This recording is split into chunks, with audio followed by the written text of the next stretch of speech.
मंडळाच्या ते त्यांनी मागे घेतलेलं आहे। नाही, एक पहिली गोष्ट अशी आहे की हे करण्या अगोदर त्यांना ही सगळं माहिती पाहिजे होतं की आपण कोणाबद्दल बोलतोय, कशाबद्दल बोलतोय। ज्या छत्रपती शिवाजी महाराजांनी हा देश घडवला, हा महाराष्ट्र घडवला, ज्या छत्रपतींनी हिंदुस्थानसाठी स्वतःच्या धर्मासाठी बलिदान दिलं, यांच्या विरोधकावर म्हणजे यांच्या शत्रूवर त्याचं उदात्तीकरण करणं हे महाराष्ट्राला नाही देशाला न पटण्यासारखं आहे। आणि म्हणून एकनाथ शिंदे साहेबांनी जे भाषण केलं ती खऱ्या अर्थानं महाराष्ट्राची अस्मिता आहे आणि म्हणून त्यांचं निलंबन झालं पाहिजे ही आमची मागणी आहे।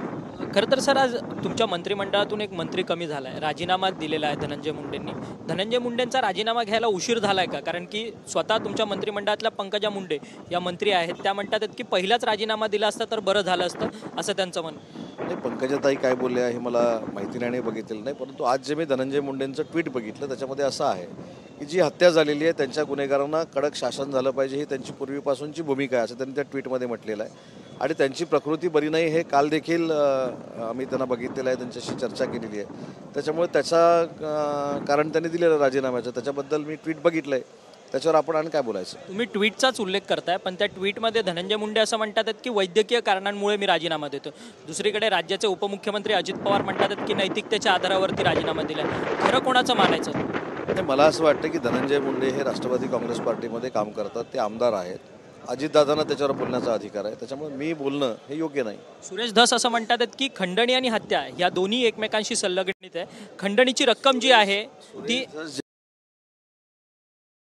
काय बोलत आमची शिवसेनेची भूमिका 100% अशी आहे की जे गुन्हेगार आहेत त्यांना कडक शासन झालं पाहिजे।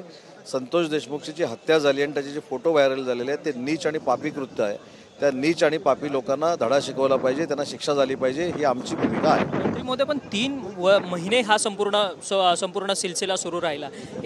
3 महिन्याच्या काळामध्ये तुमच्या सरकारवरती अनेक टीकास्त्र जे आहेत ते विरोधकांपासून सत्ताधारी आमदारांनी पण डागलेली आहे। राजीनामा घ्यायला खरंच उशीर झाला आहे। विरोधकांनी काय करावं हा त्यांचा उद्योग आहे, ते विरोधक आहेत, ते आमच्याबद्दल काही चांगलं बोलणार नाहीत। विषय आहे त्या संतोष देशमुखांच्या हत्येच्या बाबतीतली पहिल्या दिवसापासूनची आमची भूमिका हीच होती की जे गुन्हेगार आहेत, जे कोण मास्टर माइंड आहेत त्यांच्यावर गुन्हा दाखल झाला पाहिजे, त्यांना कडीची कडी शिक्षा झाली पाहिजे आणि त्याच दृष्टीनं शासन काम करतंय मला असं वाटतं। अबू आझमींनी आता स्वतःचे शब्द मागे घेतले, परंतु अबू आझमींना माफ करणार का? नाही, अबू आझमीने हे बोलण्याच्या अगोदरच विचार करायला पाहिजे होता, कारण आपण औरंगजेबावर बोलतोय, औरंगजेबासारख्या एका क्रूर माणसाचं उदात्तीकरण करतोय, याचा पहिला विचार केला पाहिजे ना। आता विचार करून काय उपयोग आहे? कारवाई अटळ आहे त्यांच्यावर? नाही, आम्ही तर मागणी केली आहे त्यांचं निलंबन करावं। धन्यवाद, तुम्ही आमच्याशी बातचीत केली। उद्योगमंत्री उदय सामंत होते, त्यांचं असं म्हणणं आहे की अबू आझमीने जरी आता स्वतःचं वक्तव्य मागं घेतलं असलं तरी त्यांच्यावरती कारवाईची आम्ही मागणी जी आहे ती केलेली आहे आणि त्यांच्यावरती कारवाई होणार हे अटळ आहे, असं मत जे आहे ते उद्योगमंत्री उदय सामंत यांनी आपल्याशी बोलताना व्यक्त केलं आहे।